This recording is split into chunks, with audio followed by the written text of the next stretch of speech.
Welcome back, everybody. I am very excited to have Korrie Johnson joining us again. Korrie will not only be chatting with us today on the podcast, but also be joining us in Pigeon Forge this season to encourage and challenge and give some great ideas to all of those of you who are going to be there. So you're going to want to make sure that you listen to her sessions. But Korrie, welcome back to the podcast.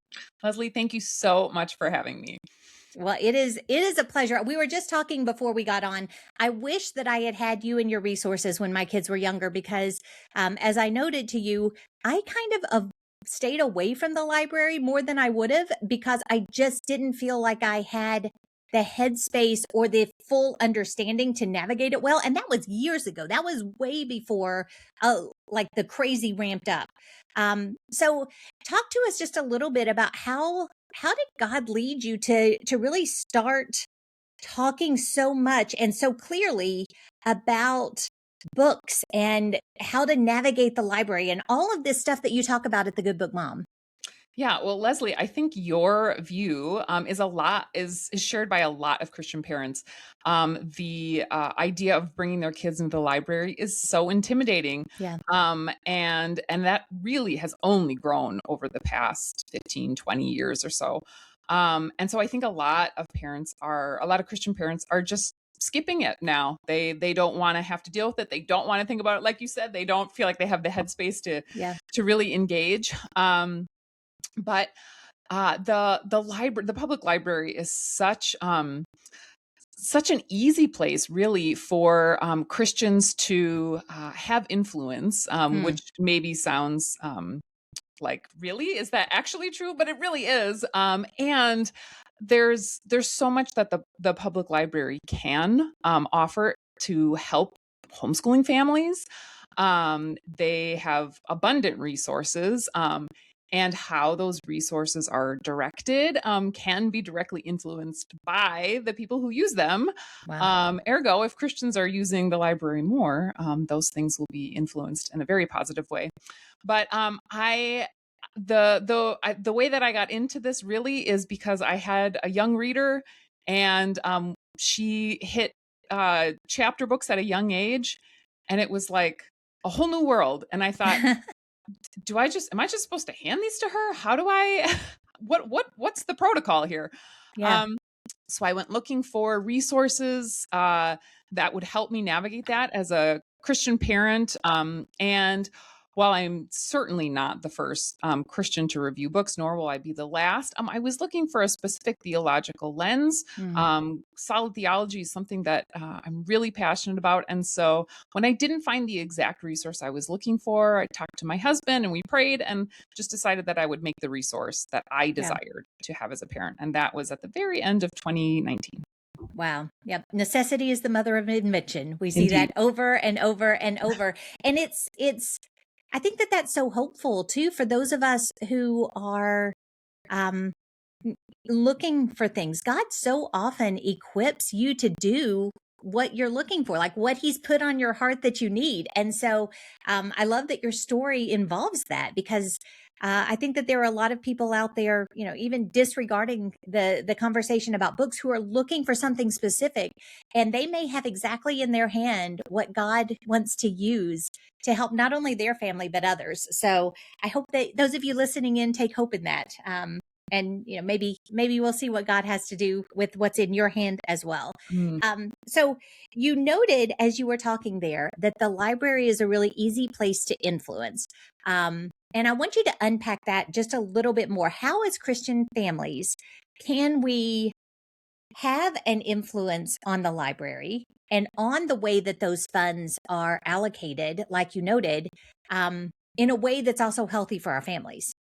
Yeah, absolutely. So the public library is funded. Every public library is a little bit different, but mostly it comes from local, county, state taxes, a little bit of federal funding. But as somebody who lives in the vicinity of a public library, chances are you are paying to support that library. And so you do have a say, living near one, you do have a say as a patron, what goes on there. And I think sometimes we as Christian homeschooling parents just feel like I don't have the capacity to tackle one more thing that feels new. And so Mm. if going into the library feels intimidating, I completely understand.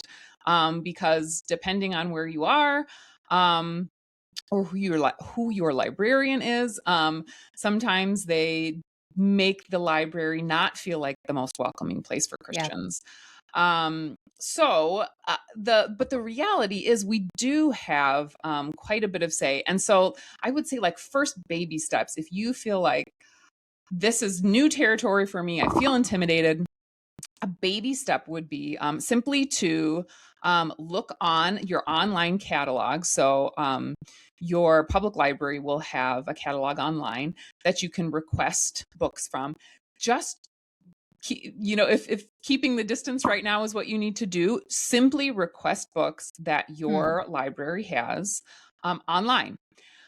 Requesting books in and of itself, that um, helps to keep good books on the shelf. So if you are looking within your own library catalog, and there are some books there that you've seen recommended or that you're interested in, or ones that you know for sure that you want to read, every time you check those out, those keep those books on the shelf. If Hmm. books are not checked out, then eventually they are culled. They're pulled from the shelves. And so every time you check out a book, it's like lifeblood for that book. Okay. So that's the easiest way. You don't even have to go in. I suppose to pick up, unless your library brings them out to you, which ours used to actually. During COVID, maybe others did too. But you can just go online, request books, pick them up. That's the easiest entry point Yeah. Yeah. for those who haven't ventured in yet. All right. So that does seem definitely less overwhelming. E- Anyone can use a catalog online. That's an easy thing. Where do you recommend that we get the ideas for the books? Yeah, especially for our kids. I feel like I have the discernment to wade through books on my own. And I know when to stop if I get into something that I'm uncomfortable with. But we want to be very careful, especially as we're teaching our children discernment. We eventually want them to get to the place where they are making their own wise biblical calls. But we are responsible for kind of whetting their appetite for what is good and true and honorable and all of those things that they're supposed to be thinking on. So how do moms and dads who are very much wanting to give their child access to good literature, good books, good stories, whet their appetite for just, a love of reading and love of learning. And that opens so many doors. How do we go about finding those titles, those books that we may never have heard of before? Yeah. Well, I would say first, don't count out the classics. I know it's like, maybe it sounds like the pat answer, but it's true. Like, if we are, depending on our homeschooling style, or what curriculum we're following, or how we go about it, those things might be built in, they might not. Um, but reading aloud with your child the classics is not going to steer you wrong. They're classics Yeah. for a reason. So if your library has classics on the shelf, please check those out. Please check those out. We want those to stay. A librarian can decide, oh, this book is important enough that even though it Yeah. didn't get checked out enough, I'm going to keep it. But they can also decide, well, this classic just wasn't checked out. We're going to sell it. Yeah. And that's how books disappear from the library. Hmm. And so check to see what classes your library has.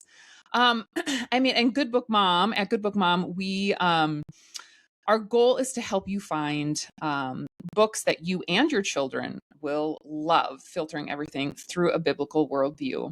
Right now, we review books, secular and Christian titles, 0 to 12. And this July, we are expanding to teens. I know it's so Oh, needed. good. Yes, it's a whole new world. Oh, my YA goodness. is just a beast of its own. um, Absolutely. yeah. So if you follow Good Book Mom on social media, we are constantly giving recommendations of books. We do also on our website, you can hop over to goodbookmom.com and type in a title if you are curious, see if we have a review. Those are completely free. And then we do also offer a membership where you can get access to our curated book lists Okay. of all Good Book Mom approved titles. But wherever you are finding books that pique your interest that you want to see if you have available at your public library, if your library does not have that book, so many libraries offer patron requests. So they actually put aside money to fulfill requests for patrons. Now it's different at every library, so you'll have to inquire. Some don't do this at all. Some have a small budget. Some have a huge budget. I've heard the spectrum of how their particular library works. But talk to your librarian. My particular library, there's just a submission form on the website where if you would like to request a book for your library to carry, you can fill that out. And I have a very good relationship with my librarian who has a drastically different worldview than I do. But we respect each other and we talk a lot. And he said he wishes that he had more patron submissions. So obviously depends on your library, but have those conversations with your librarian because you might be able to. That's another remarkably simple way that you can influence what is on the shelves and available at your public library is just by requesting really good titles to be there. Yeah. Yeah. And I think the last time we talked, I think we actually dived into relationship with the librarian and even what an impact your family can make when you are building relationships with librarians and so on. So I'll link that episode as well because you had some great ideas just relationally and gospel family type approaches to that. So I wanted to go back. You mentioned reading aloud the classics. You just kind of said it in passing, but I want to talk a little bit about reading aloud because that is, I know from my standpoint, our time of reading aloud anchored our day, even when the kids were older. It gave us a tremendous opportunity to not only read good books, but also talk about the themes and the conflicts and the different things that we were seeing in those good books. So it gave me great insight into hearts and the way that minds works and what the interests were and so on. So talk to us just a little bit about the power of reading aloud as a family and how that helps parents really grow discernment in their children in real time. Yeah. Actually, Leslie, I don't know if we talked about this, but I actually have a book coming out in June on the topic. I did not know that. I promise. All those of you listening in, that was not a setup. We didn't talk about that. I just realized that. But Catherine Butler, who is a phenomenal author, asked me. Her fiction series is the Dreamkeeper Saga. If anyone is familiar with that, but she asked me to join her in a project specifically talking about reading aloud with a gospel lens. There's a lot of fantastic books about reading aloud, but specifically reading books and nurturing sort of that gospel centered, like how can we use these really rich books to have gospel centered conversations without like sucking the fun out of it, really, without just like turning it into a lesson. Right. And so that's actually what our book is about. It's called Stories Woven in Silver, and it'll be out in June. But so yeah, we have a whole book coming out on it. But it's such a unique opportunity, I think, that so many families don't take advantage of. But the best way as a parent for you to train yourself is really to start just asking questions. Don't use read aloud time to turn something into a sermon. Right. Or, will there be like teaching opportunities? Sure, but we don't want to associate, have our children associate reading aloud time equals now mom is going to, turn this into a lesson. Like, let them enjoy the story and then just ask questions here and there. And sort of let them lead a little bit more. I think the way that they start connecting the dots between stories, um, does this section remind you of anything else? Yeah. Just really open-ended questions, and you will probably have something in mind, and you probably won't get the answer you're looking for, but the just opening those pathways to conversation, like literature is such a beautiful way to do that. Yeah. To have those conversations with your kids about characters that you have like come to love together. You have like a family language of books. Those conversations might feel, if it's not something that you've done before, it might maybe on your end feel awkward initially, but just keep at it, keep asking questions, and just enjoy it. Yeah. It Yeah. doesn't need to turn into something else. Enjoy that time with your kids, and I think just the fruit of that is just like ever overflowing to It have really that time with your children. Absolutely. And even the hilarity that tends to overflow as you are doing that, you Mhm. just build such strong relationships. And those relationships give you platform for great conversations at other times even. So it's such a strong, strong platform builder and relationship builder for a parent. If nothing else. So I did not know that you had that book coming out. We I will know. definitely, we'll put a pin in this conversation for now. We'll have it later this summer when we can dive deep into it and just talk about that, because that is something that I think we could spend a lot of time unpacking and giving really practical ideas and advice for. So we'll move on today, but don't worry, if you're listening in, we'll come back to that.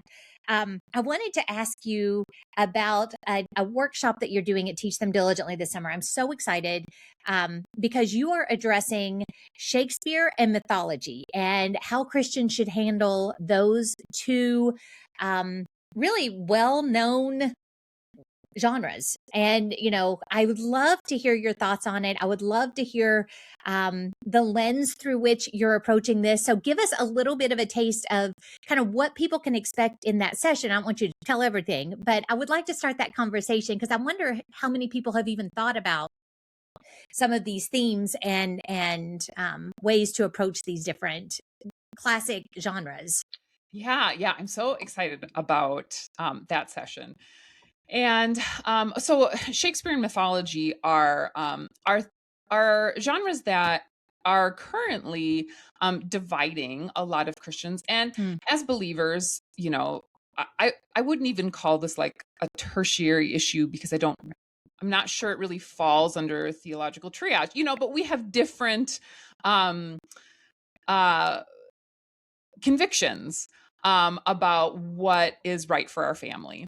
And so, Christians across the board may never, have the same conviction about these things. But I do think that some of the ideas that are being brought forward by Christians are not always remarkably well informed. I think they are Yeah. well intentioned, because just because we have taught Shakespeare and before that mythology in classical education for, I mean, centuries now. Right. Right. Um, does that mean that Christians should continue to do that? Just because it has been done, does that mean we should continue? That is a fantastic question that Christians should absolutely be able to answer. And so, we don't want to do something just because it's been done. Does this glorify God? Mm. Um, is it pointing my children in the direction of the Lord? Does this bring him glory? And so my hope is that when people leave that session, that they'll have a greater understanding of how Christians have viewed these throughout history. But like, for example, mythology, I understand that people rightfully so have hesitancy about, teaching about gods. This is a false religion now.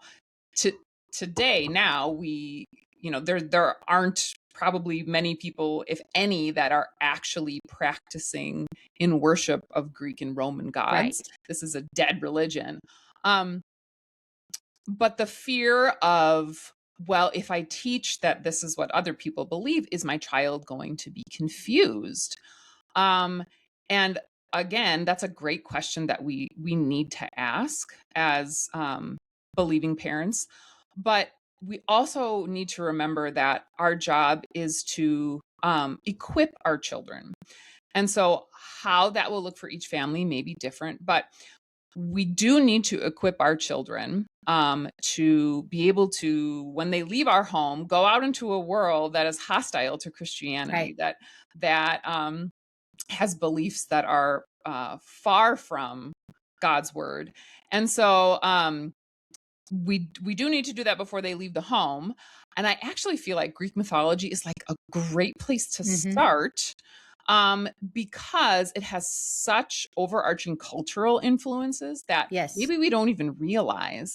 But if we're reading the classics, we will realize those things. But we can look at this dead religion that nobody is practicing anymore, and it will give our children an empathy for the Yeah. lost. We always want to hold things up to God's word, and when man creates a religion, like this is what the answer is. It's a bunch of fickle um, gods who Harsh oh gods. my goodness. I Yeah. can't imagine like constantly feeling worried if your Right. God is angry with you, or whatever it may be.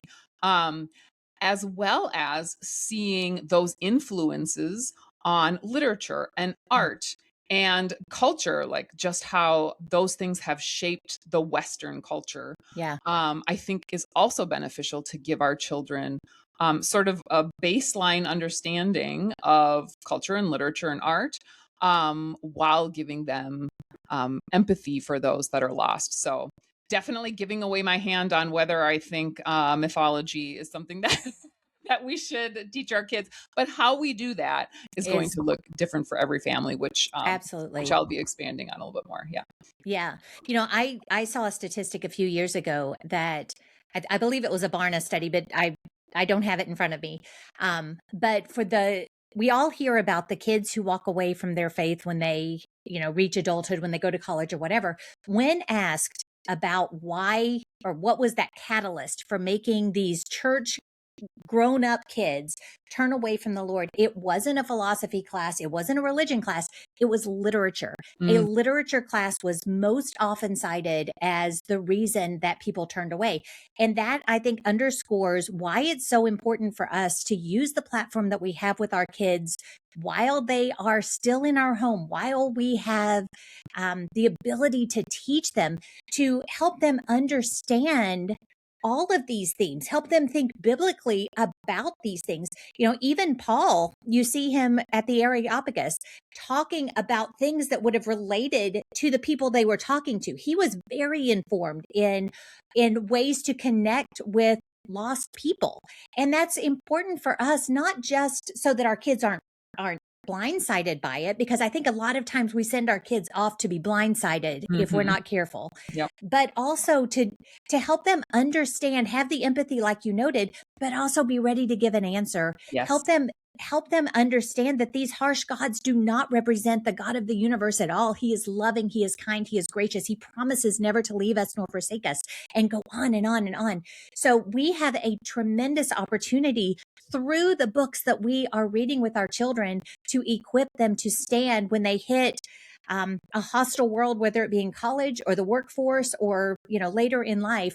This is a great tool for a disciple focused parent, a disciple making parent to use to really strengthen the faith of their children.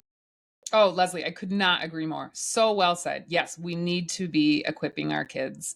Um, we have to make the call as far as, sheltering, like we want to protect our kids. Right. But as they grow, we do need to be equipping them so that when we send them out, yes, they're not blindsided, just like you said. Yep. So important. And I think what we read, just like you said, is such an easy and like life-giving and interesting way to do that with our kids. Yes, I couldn't agree more. Yeah. Well, I could talk to you about this, indefinitely, and we will Yeah. definitely have another conversation this summer. But for now, we are out of time. I want you to tell everyone where they can find you. And then, again, I just want to remind all of you that she will be in Pigeon Forge this year. You need to come and hear her. You need to sit and chat with her. I think that you'll be encouraged and you'll be blessed. So, Korrie, where can everyone find you and connect with you in the meantime? Oh, thanks, Leslie. Yes, I am at my website is goodbookmom.com. And that's where you can see everything that we have to offer. If you're on social media, Good Book Mom is on Facebook and Instagram at Good Book Mom. And I'm so excited to be at Tennessee at Pigeon Forge this year. Please come chat with me. I've got 2 sessions. Couldn't be more excited. So looking forward to seeing you there. Me too. Me too. So, again, thank you so much for spending your time with us, Korrie. I look forward to seeing you soon and then talking to you again real soon as well. And to everyone else, I hope that this has been a real help to you. I hope that if you have not yet considered the power of literature in even the faith building of your children and equipping your children for launching out, literature is so underutilized as a discipleship tool. And so I want to encourage you to start thinking in that way. Really pray that the Lord will open your eyes as to how you can use those times with your kids more effectively. Check out Korrie's resources. They are fantastic. We absolutely grateful that God has given her the ability to put those out. So we highly recommend them. And then make sure that you're making your plans to come and see her and the rest of us in May. I would love to hear your stories there. I would love to get to know you. And I believe with all my heart that it will be a great encouragement to you and your family. So I hope you have a great rest of your day. And I look forward to talking to you again real soon.